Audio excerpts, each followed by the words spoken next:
Today we discuss endometrial polyps, how to read the semen analysis, and we check the mailbag. I'm Dr. Mark Amos, and this is Taco About Fertility Tuesday.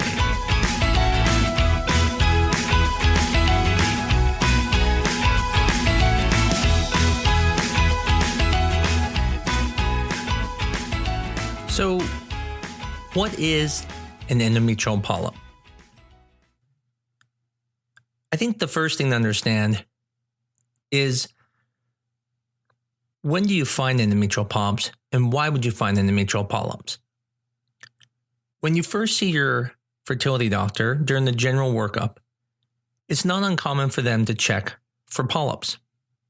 The way we do this is with what's called a sonohistogram, or sometimes called a saline infusion sonogram. And we look inside the uterus for things that could be wrong, such as scar tissue, abnormal shape of the uterus, and uterine polyps, also called endometrial polyps since they come from the endometrial glands. And when you do IVF, this is always going to be tested.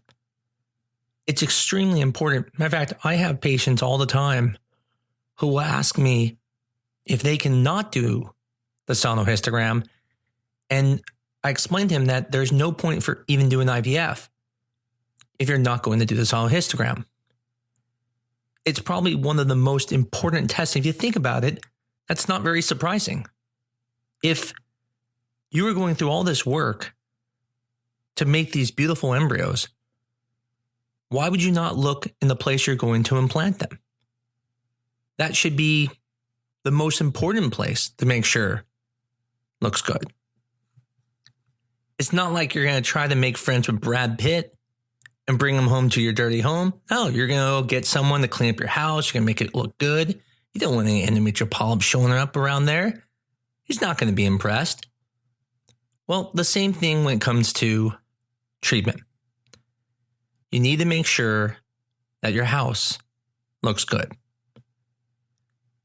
Now, the most common cause of abnormal bleeding is from polyps. And as a matter of fact, that's how many people find them, is they're having irregular bleeding and they see their doctor. Now, again, in fertility, we take it a step further because it can cause infertility. It can even cause miscarriages. So when women have problems with miscarriages or when they are not getting pregnant, we like to look for these. Two situations I highly recommend always getting a sonohistogram are women who have irregular cycles because the chances of finding a polyp are very high. The second situation would be anyone going through IVF. Now, again, what is a polyp? Well, the medical definition would be a hyperplastic overgrowth of the endometrial glands. And it projects from the endometrium. That is the lining of the uterus where you have implantation. I think it's easier to think of it like a skin tag. If you think of a skin tag that's like on someone's neck, it's a piece of tissue hanging off. It looks identical, except it's inside of the uterus. And the importance of these polyps is that it can have abnormal blood flow to them, and it can create inflammation into the uterus. But we'll go into that in a little bit more.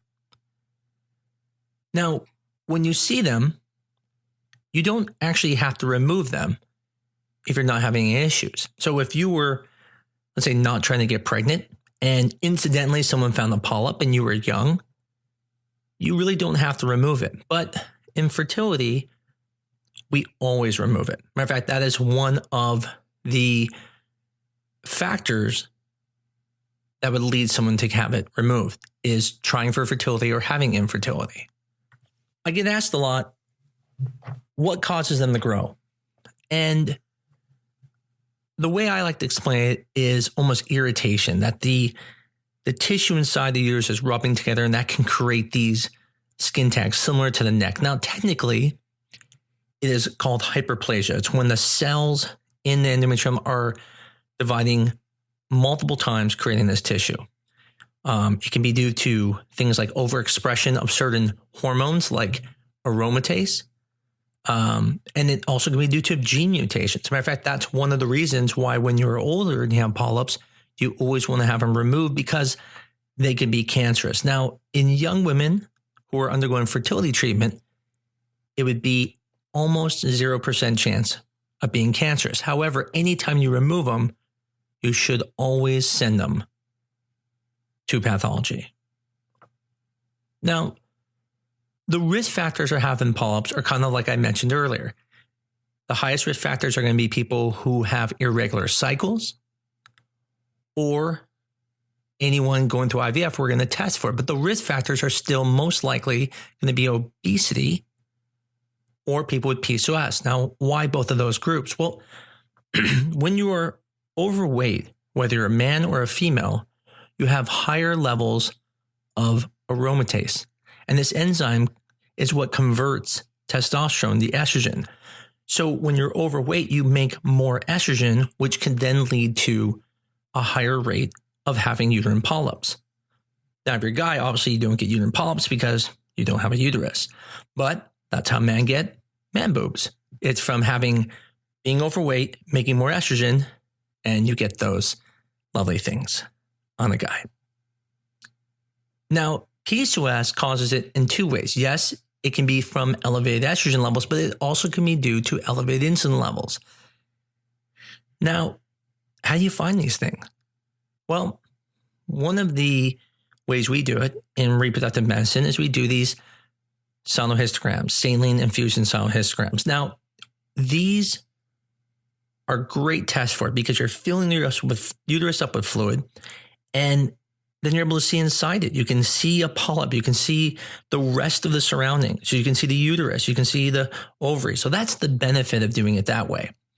Technically, you can see a polyp on a regular ultrasound, but it can sometimes be false. Sometimes you may miss things. So I always recommend either a saline infusion sonohistogram or doing a hysteroscopy. Now, with a hysteroscopy, you're able to look at the actual tissue. You can see the polyp. You can see how big it is. Where is it at? Is it at the fundus? Is that near the what we call ostia, which are the opening of the tubes? Is it lower in the cervix? Hysteroscopy, without question in my mind, is the gold standard. However, if you are confident in sonohistograms, also called saline infusion sonograms, then I think those could be just as good and don't think you have to do one over the other.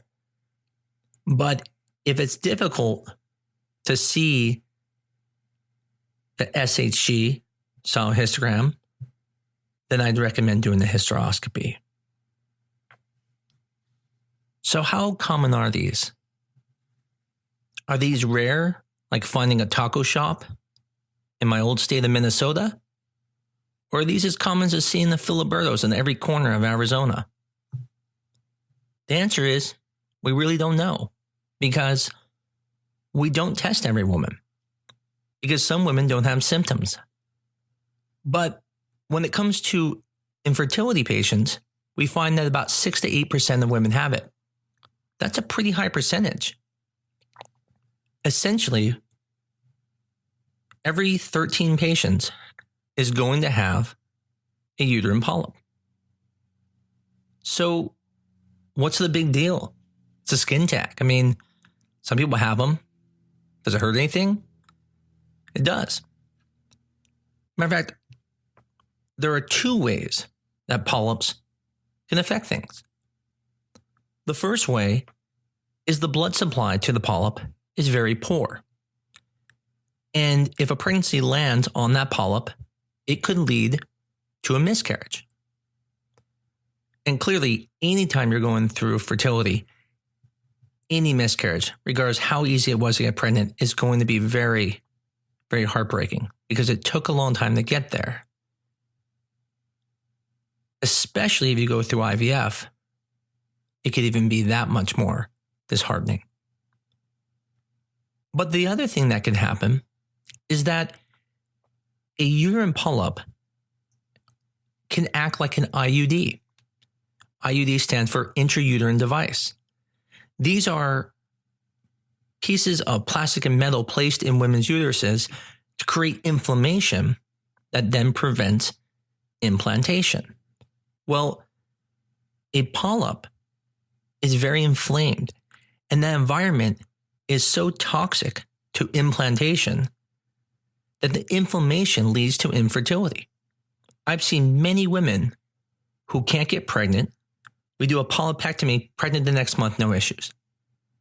So you can see why these are very important anytime you have infertility, and why, especially if you're paying money or putting your hopes into these fertility treatments, you need to evaluate the uterus. It amazes me all the time when I have patients worried about doing a test that I know is not cheap, but it's not exorbitant, to save a few dollars when they've spent thousands of dollars on things like IVF and IUIs. It is an extremely important test, and I would never recommend anyone doing an IVF transfer without having a saline infusion sonogram or a hysteroscopy before the transfer. The question is, how soon before the transfer? I don't think there's an actual given rule. I know some places will be up to a year. I've seen studies that show that within 6 months, polyps can return. So I generally use that as a rule. But obviously, you have to look at the situation. If you have someone who has a history of polyps and they return faster than 6 months, then you need to do that testing within that time frame before your transfer. For my clinic, 6 months is the rule. If you go past 6 months, we recommend doing the saline infusion sonogram. Today, we are extremely lucky. We have a special guest today.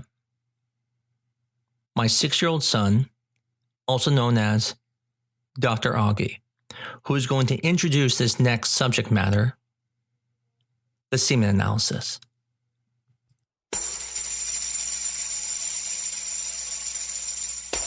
My name is August. Have you heard of this thing called sperm?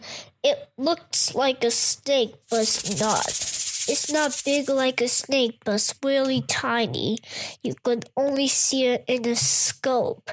But if they go inside an egg, it will create a girl or boy. So yeah. And there's another one called the egg, which is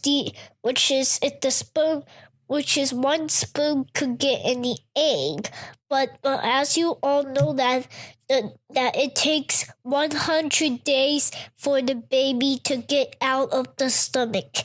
It's really crazy, right? I hope you enjoyed that. So yeah, bye.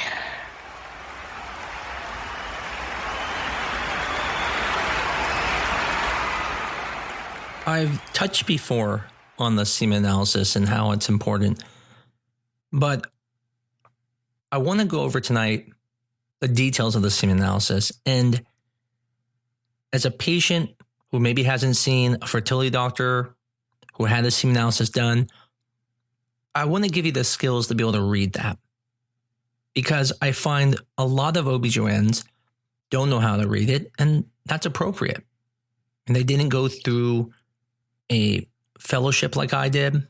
They didn't do the extra training, so I don't expect them to read the details. In the end, what most people do is they look at the count, they look at the big numbers, but they don't look at the detail. And the detail can matter. And that's what we're going to talk about next. Now, when you look at a semen analysis, one of the first things we look at is the volume. Now, with that, there are other factors called liquefaction, viscosity, pH, appearance, other. It's going to be a little complicated to go over all those details, but let's talk about the main ones. The first one is volume. Why does volume matter? Well, too much volume can cause issues with diluting the concentration of the sperm. We'll get into that a little bit when we get into the main part of the semen analysis. Right now, we're talking about the semen characteristics. But if the volume's too low, it can actually create a lot of problems. Generally, if you see the volume less than 1 milliliter, and the rest of the sample is normal, you may have problems getting pregnant. It doesn't mean if you have low volume, you need to see a fertility doctor. But if you're already having problems and then you see low volume, there can be issues. And the reason it causes this is because the vaginal canal actually gets larger near the bottom, and the sperm can kind of get lost in those vaginal folds. And if there is less volume, then the sperm can't liquefy as much and cover the cervix. And the cervix is the entrance to the womb. Now, the next factor we look at are things like pH. pH represents if the prostatic glands and the seminal vesicle glands are producing volume. Almost all of the sperm can fit on the tip of a pen. Everything you see is seminal vesicle fluid or prostatic fluid. Now, prostatic fluid is acidic. Seminal vesicle fluid is basic. Together, they combine and make a pH a little above 7.2, but around there. If it's higher, meaning more basic, then there would be concern that maybe there is stricture at the prostate or a blockage. If the numbers are lower and the sperm is more acidic, then the concern could be is that there could be blockages at the seminal vesicle, which can happen with chlamydia infections and things like that. Now, the main thing you want to be looking at pH is it really far off? So is it in the 9 range or in the 6 range? If it's in one of those, there's a problem and they need to see a urologist. The other thing we look at is appearance. Things like red would represent blood, and that would be very concerning. Next, we're going to discuss the semen analysis portion. We're going to start with the count. The count is broken into several portions.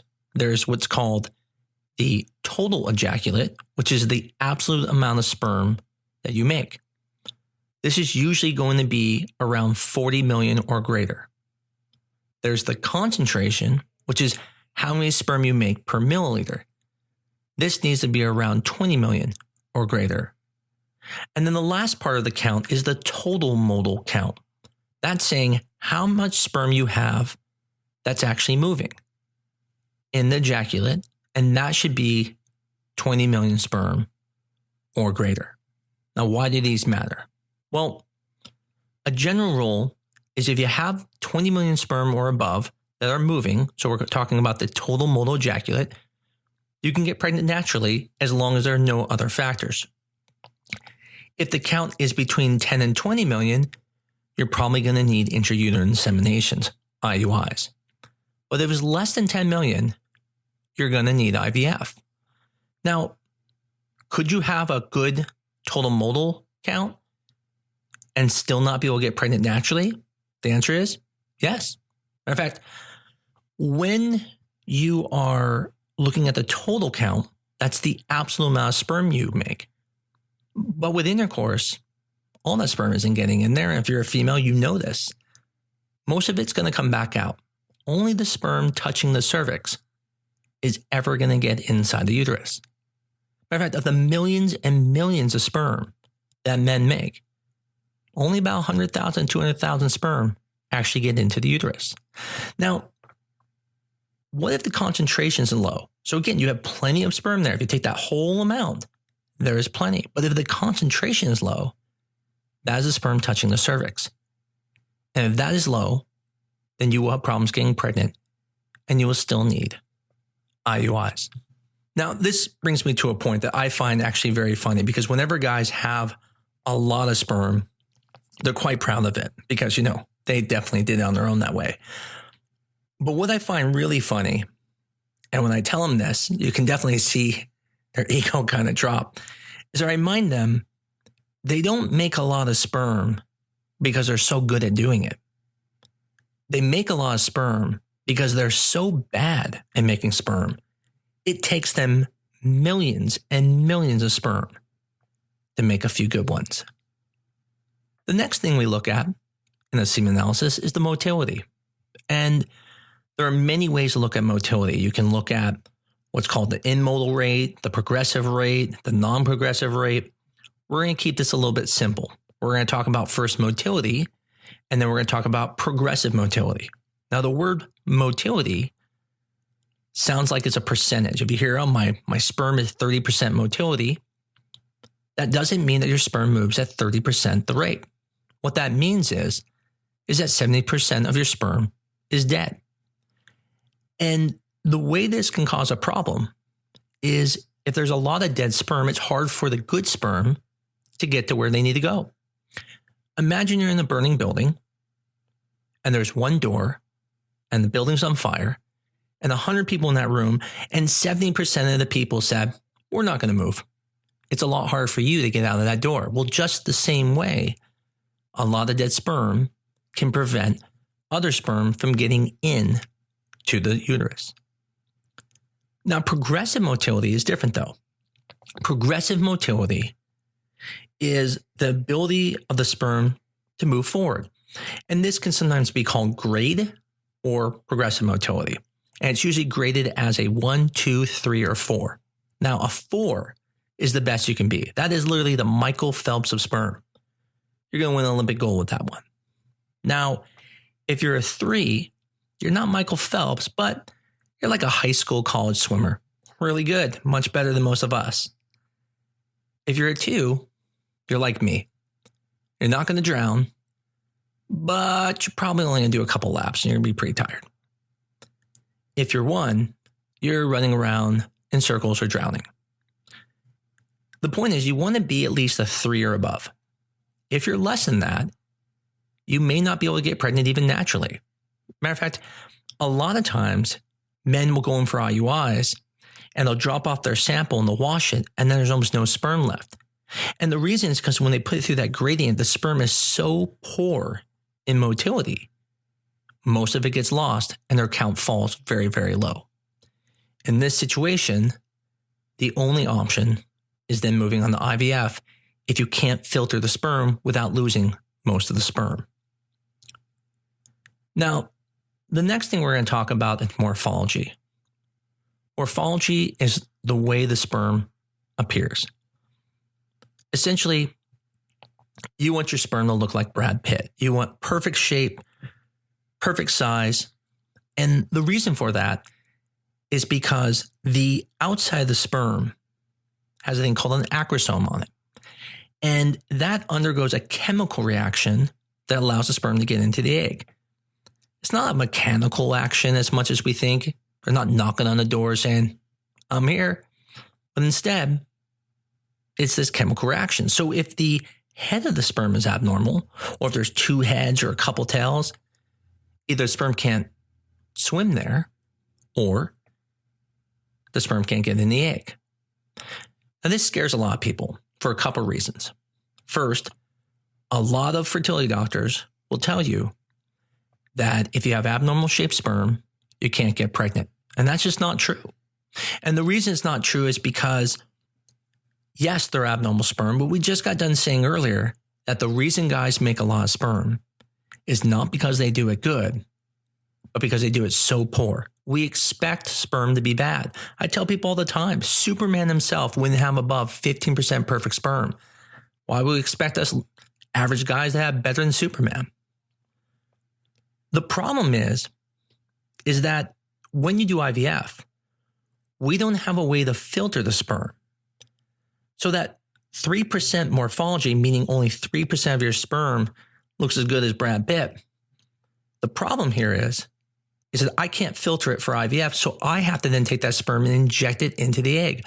Whereas when you do IUIs or you're having intercourse, the reproductive tract of a woman is like the American Ninja Warrior course. It is so hard for that sperm to get through there.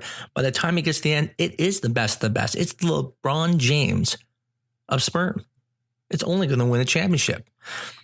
But in IVF, I have to inject the sperm in. Now, I'm not injecting in because there's something wrong with the sperm. I'm injecting in because I can't filter it as well. But this can be a little scary because if a doctor tells you they have to inject your sperm in the egg, it's very easy to think well, then I'm not getting pregnant without doing IVF. And that's just not true. Now, if that count is zero morphology, it does not mean you have no normal sperm. It just means that they couldn't find any. They only look about 200 sperm. There's probably normal sperm there, but in that situation, it's not unreasonable to say, listen, it's been 5 years. We haven't got pregnant. My morphology is zero. Maybe we should go straight to IVF. And I don't think anyone can argue with that. But no one can say to you, there's no way you can get pregnant naturally. That's just not true unless there truly was 100% of your sperm abnormal. The last part of the semen analysis we're going to talk about is inflammation, which is the round cells that are sometimes reported on a semen analysis. Now, when that is high, the concern is there might be an infection. Usually once that's above 1 million, that's when we would be concerned. Now, not every clinic is going to separate the round cells from white blood cells, and we'll just report it as round cells. Now, when you're trying on your own or you're doing the IUI, some round cells are not going to affect anything because, again, we have that reproductive tract that's going to filter the sperm. But when you do things like IVF, we can't take that chance. We can't just put sperm on top of the egg, because if there's round cells there and there's potentially infection, that bacteria will now be on the egg. And so whenever we encounter round cells in IVF, especially on the day of a retrieval, we always inject the sperm into the egg to prevent possible transmission of that infectious material around the egg. Now, does that mean you absolutely have an infection? No. But who wants to take that chance at that point? Now, if you're doing a semen analysis and see this, and especially if the semen analysis has a low result, it is recommended to take a course of antibiotics and then repeat the semen analysis. I think the most important thing in summary is that semen analyses are not easy to read. Even the information I gave you is just the tip of the iceberg. I would tell you, if you've been trying for a year and you've had a semen analysis, make sure a fertility doctor reads it because it makes a difference. I've seen many patients who I would have called a semen analysis normal, but then I hear the history and I realize it can't be normal. For example, I've seen guys who come back borderline. Well, why wouldn't you think that's normal? It falls into normal, it's borderline. But then I hear they've been trying for 3 years. In my mind, I know that guy probably had his best day ever. And in reality, that sperm count is probably much lower. And when I repeat it, I'm right. And so that's why that history has to go with the semen analysis. There's nothing wrong doing the semen analysis in the beginning and having an OB look at it. But if you have a complicated history, or it's been more than a year, definitely make sure a reproductive doctor looks at it. Sometimes some clinics where they do this semen analysis will call you and give you the results, such as a fertility place. I'd recommend using those over just a standalone lab that doesn't give you the results. This week's question asked, what supplements do I recommend for those trying to conceive, IVF, or frozen embryo transfers? And do I recommend a specific brand for prenatals? You know, this is a very tough subject because when it comes to supplements, there are some that are absolute, such as prenatal vitamins. Every single person who's trying to get pregnant should be on prenatal vitamins. The purpose of this is the folic acid. What that does is help prevent spinal tubal defects that can develop. So everyone needs to take that. Now, some women with things like MTHFR, they would benefit from methylated folate. I don't recommend any brand. I just recommend those two things. Now, almost all prenatal vitamins have folic acid in it. Basically, I tell people if you have a normal diet and you're getting some variability in your diet, you can use the cheapest prenatal you found. If your diet is very poor and you don't have many omega-3s in your diet, then you might want to add things like fish oil, or you can buy prenatals that have it in it. Now, when we're talking about other supplements, there are some things that are also good to have. One of them is vitamin D. Vitamin D in almost everybody is low. And that's mainly because we don't sit out in the sun and get sunburned. And so most of us are indoors when there's a lot of sun and we don't get vitamin D. So it's a very good vitamin. It definitely affects your fertility and improves outcomes in the pregnancy. So it's important to take that one. When it comes to people with PCOS, I highly recommend a vitamin called Inositol. I happen to like a company called Theralogics, but it's not the only company that makes it. It's extremely beneficial for people with PCOS. It helps with inflammation and insulin levels. The last vitamin I recommend is going to be CoQ10 and DHEA. Now, CoQ10 can really be taken by anyone. That is a vitamin that's going to help repair damages that occur in the body, from free radical damage and environmental oxidative stress damage. CoQ10, when used in people with diminished ovarian reserve or poor embryo quality, can have some benefit. Now, the thing you have to remember is when you're starting a prenatal vitamin, vitamin D, folic acid, as soon as you start those, they are working. But when it comes to CoQ10, there is some benefits right away, but the greatest benefit would be to be taking that for at least 3 months prior to your retrieval, because it would take that long for the eggs to absorb it, because the eggs that are retrieved were selected 3 months ago. And so it takes that time for them to develop. DHEA is another vitamin that is a weak testosterone that has been found to help with women with diminished ovarian reserve. Now, again, this is very similar to CoQ10. It needs to be taken for 3 months before your retrieval. Now, I don't use DHEA unless people have diminished ovarian reserve.